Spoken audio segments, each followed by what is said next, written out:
So last week's video was all muddy water, and this week I went back to what I call the oasis and went after some very skinny, spooky fish using my 6 weight.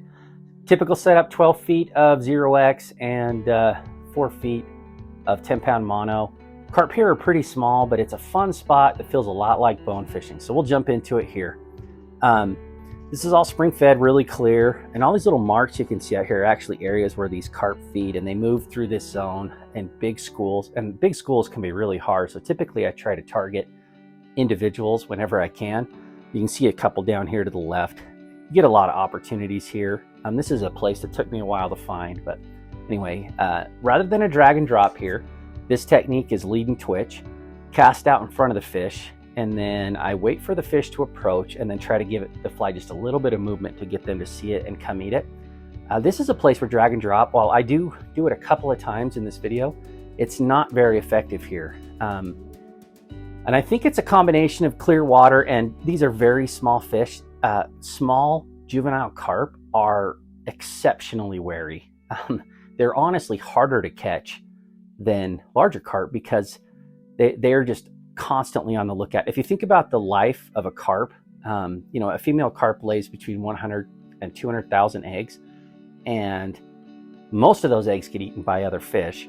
The few that don't end up being eaten by birds and by other fish, and carp are a prey species until they become adults, really. And so these fish in this area are on the verge of becoming adults, and I've talked before about the intelligence of carp. They are smarter than most of our traditional species we chase on a fly rod, and that makes juvenile carp even harder to connect with. So I think a fly moving above their head, they're just constantly wary for any kind of bird hunting them or anything, and that makes it. And I know probably most people would prefer to go out and catch a 20-pounder, and I love 20-pounders, but honestly, I love these little 1, 2, 3-pound fish as well. They fight hard. They give you a feel more like a bonefish. They are, like I said, they can be harder to catch, but it's a lot of fun to chase them. One thing I do sometimes, and you'll see it on this one right here, is sometimes with these little ones, you can drop a light fly right on them. And that's what I did here. It's a little tiny, I think it was a size 12 or 14 semi-leech that I just put right on him, and then he immediately ate it. So I usually don't start with that. I usually try to lead them maybe a couple times, and if I haven't spooked them by trying to do that, then eventually I will put it right on them. And yeah, that's what I did there. This area is another area where you can kind of see where longer leaders are a really good option. Drag and drop really is typically the best possible way to approach carp. And like I said, this place you can't really do that. But because we still want to be able to get the fly out in front of them and move our fly in the water on a lead and twitch, using a extra long leader gives us the ability to cast out much further and still kind of keep our fly line away from the fish. If I have a fish coming out in front of me across, then I'm trying to lead it in a lead and twitch situation. I try to lead it and let the fish move over into the area where the fly is going to be. And if I cast further out, say the fish is coming at 30 feet, and I cast out and put my fly at 35 feet, even though I'm not doing a drag and drop in this situation, it gives me a chance, if that fish then turns away from me a little bit as it's moving out, to try to move my fly to intercept it.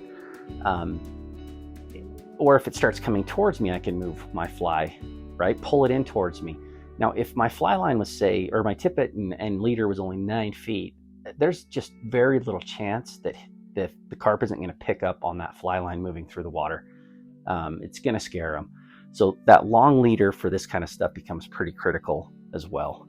And then you see a lot of that here with some of these shots that I take.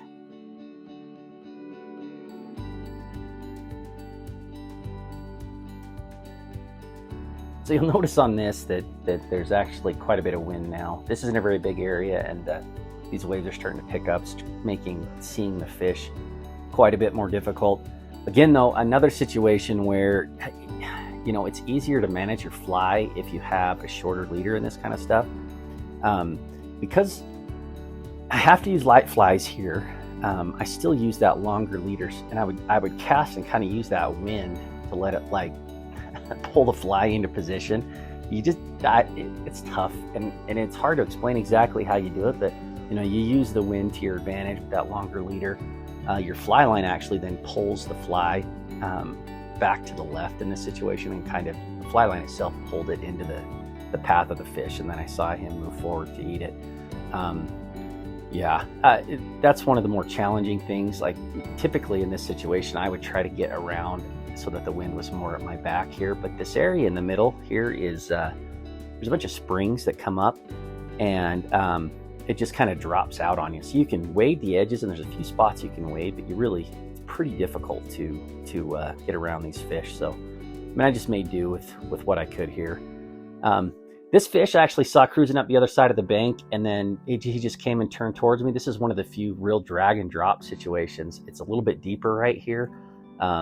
Plus, again, you can kind of see some wind on the water that kind of broke up the profile and created a bunch of shadows in the water. And so it created an opportunity for me to be able to do a regular drag and drop, which is what I did there. And again, these fish aren't real big. I don't know that I caught one that was probably over 3 pounds, but they're just a lot of fun. And then that looks so much like a bonefish right there. And the feel of chasing a bonefish on the flats of the Bahamas. And that's just what it feels like here, this little oasis in the middle of the desert that's spring-fed, crystal clear water. Just one of my favorite places. I say that a lot. I have a lot of favorite places. I think maybe I just love fishing, but a lot of fun here.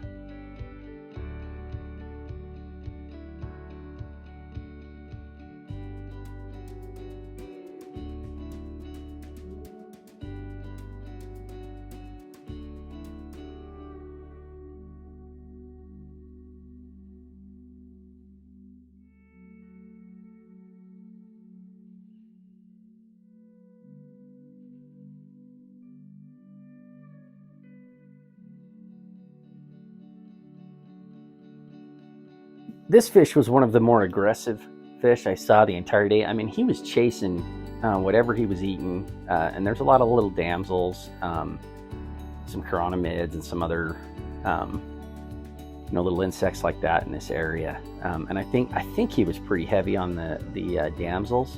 I could see him moving around, and like you'd almost see a trout or a bass chasing bugs. And so I got it out in front of him, and he charged it pretty good, and then came over and ate it. You don't see a lot of carp acting like that. Carp are pretty versatile and will change their eating pattern depending on the water they're in to suit whatever species is there. So you do see it sometimes with carp, but this one was pretty dang aggressive, chasing stuff down, and put up a pretty good fight. And again, another probably 2 to 3 pound fish ended up popping off right there. But gave me a good play before he did. And now I'm starting to get more into the school. And again, I'm looking for opportunities where the fish will separate. This one didn't, right? So I put it out in front of the school. And then you'll see the top one here, this little group, he kind of separates himself and moves forward to eat. I try when I can to hit the front end of a group in a situation like this. And this is, again, kind of a bonefish technique. Lead the fish. Let them come over to it, and then give it some twitches. And then again, you see this upper one in this group kind of right there separate itself to come out to eat, and ate right there. And then we're on. Again, that feels a lot like bone fishing. Gets your heart pumping when the one separates to come out and eat. And I couldn't see my fly or anything, and I was just giving it little twitches. Then a good strip set, and another pretty good little fish. Again, 2 to 3 pounder, nothing real big in here. But man, if you've ever been on the flats in the Bahamas or Mexico, Belize, that it's a lot like this, the feel of it. Now these guys aren't going to give you the 75 mile per hour run that a bonefish does, but it's still pretty awesome. And they do put up a pretty good fight, especially for their size. They give you everything they have. So this little group, there's a couple little groups in this area, and what I was trying to do originally was basically put the fly in an area where they weren't at, but they were moving through, and then twitch it, lead and twitch. And I wasn't getting a response here. And before I gave up on him, I decided I just put it right on this one, the bottom one right here, right on it. It moved over and ate it. Again, it's not a technique that's typically a really good productive technique. Carp it's a little bit counterproductive. You can't, or counterintuitive, not counterproductive, where you really can't cast at them. This is a situation where you can. Again, it's not a technique I recommend very often, but if they're ignoring everything, put a fly on them and see. Typically, it's going to have to be a light fly, nothing with a dumbbell or bead chain. And sometimes it will trigger a strike like this did. So this a little bit of a change of pace here at the end of the day, towards the end of the afternoon. We had a big event with a bunch of hoppers that came over into Utah from Nevada. I didn't know it was happening. I heard about it after the fact, but a bunch of bass kind of appeared out of nowhere and started eating some of these hoppers. So this is just throwing a little Chernobyl ant, chubby, I guess, out after this bass, and it actually comes up and eats it a whole heck of a lot like a trout, which you don't see a lot from bass. I did catch quite a few bass this day, and I didn't do a lot of them like this. But I just gave it a little twitch, and you see him come up and eat it just like a trout.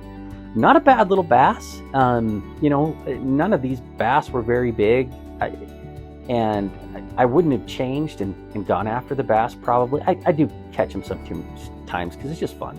Bass are a fun fish. These are all largemouth. But I would typically prefer to chase the carp. It's a better fight, and it's the type of fishing I enjoy more. But if I can see the bass and they're moving around, anytime I can sight fish any kind of fish, I love it. So, these bass did give me a pretty good opportunity. And then all I just used a little tan, chubby Chernobyl, and was able to trigger a whole bunch of action from these bass.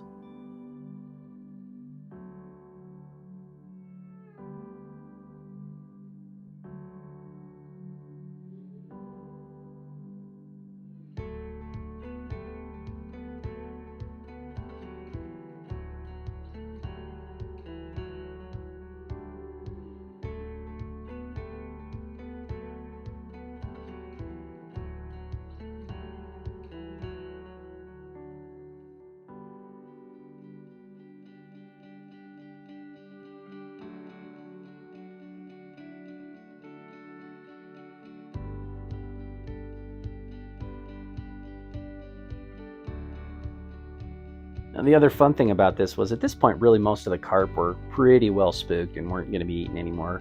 You can see the little bass here with the black tail following the carp here. And they do swim around with them when they do come out like this. But again, I was spotting them all because they were eating these hoppers. The carp weren't hitting the hoppers as well. And then, I would cast to them. And I think this one was actually on I was still using the little leech here. I kind of switched back and forth for a minute before then I completely switched over and finished the entire day just chasing bass on the Topwater. So yeah, kind of a fun fish, and pretty cool that he came cruising back over and ate, and made for a lot of fun to finish out the day with a bunch of smaller carp that gave up a great fight and then finished it with some bass. So yeah, it's hard to beat. A lot of fun.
I hope you guys enjoyed the footage from this one. I had a lot of fun making it and a lot of fun fishing. This is one of my favorite spots, but I have a lot of them. Anyway, take care and we'll catch you in a future video. Thanks, guys.